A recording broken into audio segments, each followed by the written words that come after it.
parts from 3rd gen, and I've been looking forward to this one. A green Bible. Can't wait to dig through this. Show you what it looks like here in a little while.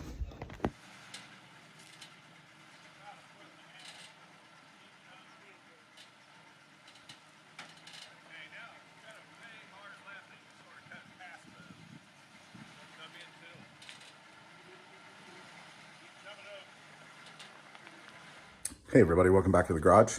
As the intro alluded to there, we're going to check out some of the reference books and knowledge base that I've acquired for the 36 four-door project here. Check it out. Appreciate you checking in. So first and foremost, I got 6 or 7 books here. This one, it's a reproduction. Sorry if it blends in with the same color as the table. Reproduction by a company called Polyprints. And this is basically the owner's manual for a 36 Ford. Basic information, oil change kind of stuff, talking about the clutch, all kinds of different specs, stuff you would expect from a normal owner's manual. Old school line drawings, some of the diagrams, very cool. This is a lubrication chart for the frame, or I'm sorry, for the running gear. I thought it was cool to have. Probably gonna put it in the glove box when I get the car done to take on the cruise when I drive around. There's a pair of books that I bought together. This one's called the Ford 32 to 36 Engine and Chassis Repair Manual. And it is a very boiled down, some wiring schematics, electric schematics. Again, same type of text in line diagrams from the past, but this is a pretty boiled down repair book. You know, not quite a Chilton's, but you know, the basics that you would probably need to know. I grabbed it not necessarily knowing. I like having the transmission pictures in there. Helps me understand the transmission. This is a whole drivetrain from the transmission all the way back to the rear end, which I find helpful. Actually, I believe this is for trucks, but just a lot of useful information. So I grabbed that, some stuff talking about rear ends and steering boxes and brakes and all that kind of stuff. So I grabbed that. I thought that was helpful. This one's way different. This is compiled by, I guess it's Paget. There's an accent page, it's Paget. But obviously someone's written some notes in here. This was copyrighted. This was copyrighted. Should have done a little homework here, sorry. Copyright 1940 and 1937, so this was right at the time. I feel like every book should have language like this. In order to have any subject properly understood by the student or layman, especially if it is a mechanical topic or one in which the public at large is not thoroughly familiar, it is always necessary to consider, first of all, the basic principles underlying the operation of the mechanism discussed. Yeah, I mean, it should all read that easy, right? Anyway, we've got again, same type of text, all kinds of diagrams and pictures. Obviously a lot more text extensive than the other 2 books I've showed you already, talking about toe-in, some of the different tools that they used at the time. Again, torque curves. I feel like it's the green book, but way much of the pond. Again, this is Ford V8 Cars and Trucks by Paget, the new and revised enlarged edition. I believe this is probably first print. The first book everybody tells you to get if you're restoring a 36 is the 3536 Ford book by the early V8 Club. These are the guys that do all the restoration. These are the detail guys. They know everything about everything. They can tell you when things changed on the firewall. They can tell you when stylistic changes occurred in the middle of the season, when they changed the style of interior or the door handles or all that kind of stuff. This is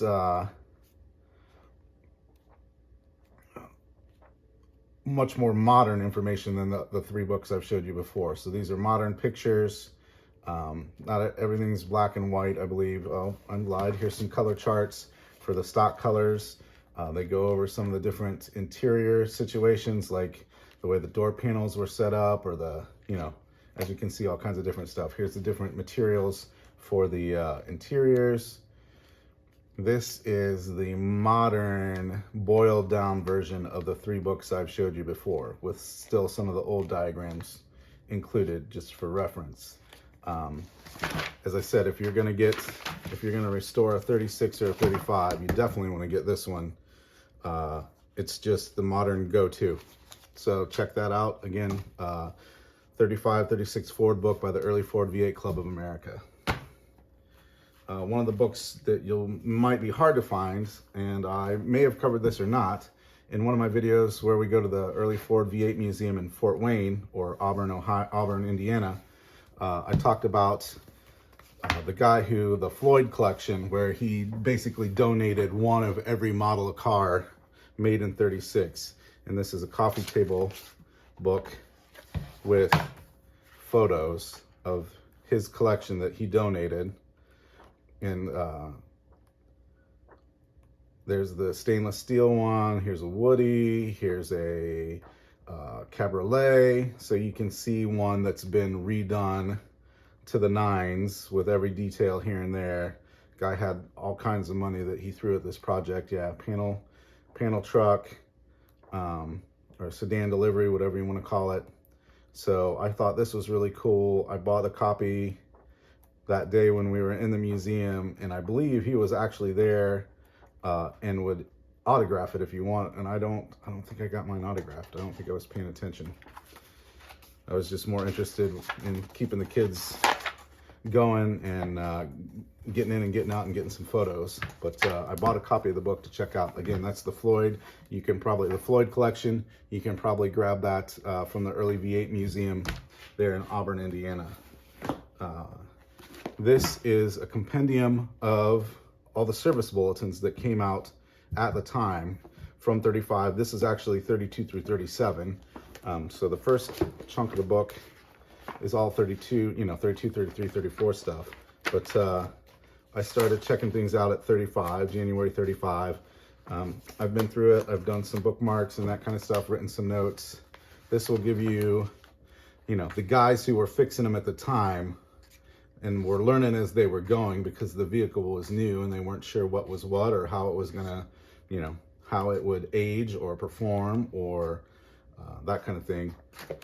This was as they were doing it at the time, service, again, some of the stuff we've seen in the other books, talking about the transmission. Here they are trying to set up the front end. Wiring guide for the, I think this is for a radio, probably. All kinds of different stuff. Again, I thought this was cool to have because, like I said, so it's talking about the gears. You guys know I've been kind of confused about what gear set I've got and what's going with what. This tells me here if I've got the 354s that I need the 18-tooth gear for the turtle, for the for the speedometer, that kind of thing. They talk about, yeah, here you go. This was interesting. So the spring, I just put the video up of the spring. My spring doesn't have they later on in the season, in the middle of the 36 year, they started putting a slot down the middle of the leaf spring so that you could put a grease zerk on there and spray grease, or not spray, but force grease up into the leaf. And then it would travel down that line out and lubricate the leaf. Well, mine doesn't have that, but I found this interesting. So they're like, hey, you need to have a 5-gallon grease gun with this in it. And here's the mix of the stuff that you need to put between the leaves. 77% ice machine oil, which I guess everybody knew what ice machine oil was at the time. 20% talc and 2.5% pulverized asbestos. Probably shouldn't do that now, but I just thought it was interesting. At the time, asbestos was usable, and that's what they were telling the guys to use. So again, all kinds of interesting at the time, showing some of the different tools that were available at the time. Obviously part numbers. Yeah, here they're talking about, I think this might be K.R. Wilson stuff. I'm not sure. I'm looking at it upside down. But yeah, this book, I got this book. It was probably $25, $30. Maybe even less. I don't remember. But I grabbed that and I've been doing some homework through that. Now, these two that I'm going to show you here are the two most recent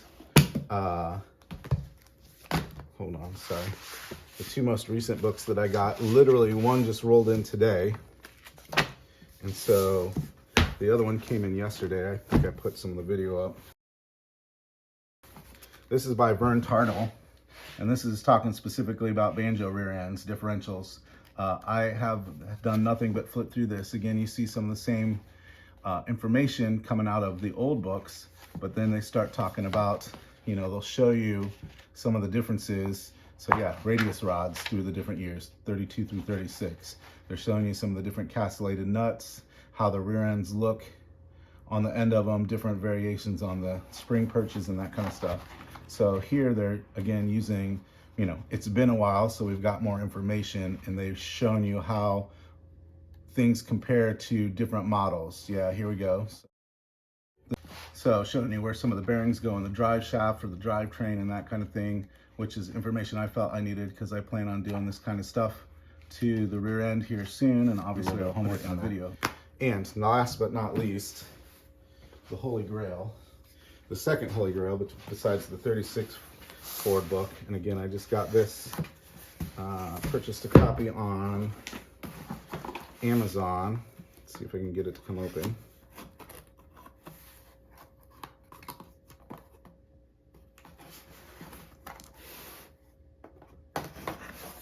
This is what you will hear referred to as the Green Bible. And I have a feeling this is probably all the same books I've already had wrapped up into one big source. Literally straight out of the box today.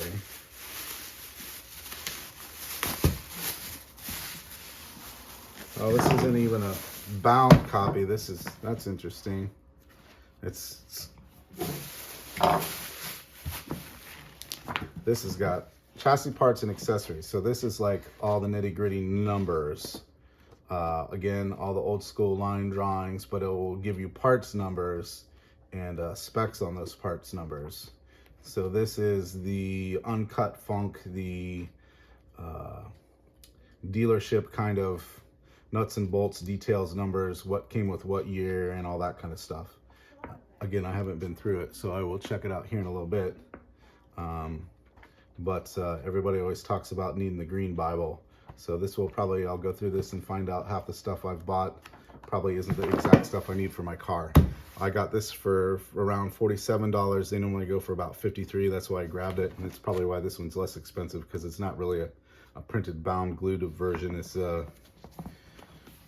somebody printed it off and then had it done. But anyway, there you go. So all the different books that you probably want to go ahead and grab if and when you do a 35 or 36 Ford. There you go. There's a quick look at some of the reference sources and information sources that I've picked up in the last year or so for my project. If you have any that you think I would benefit from, leave a comment in the comments. Also, if you dug the video, click like. If you want to subscribe to the rest of the project videos, please do that. Really appreciate you checking in. Stay safe, everybody.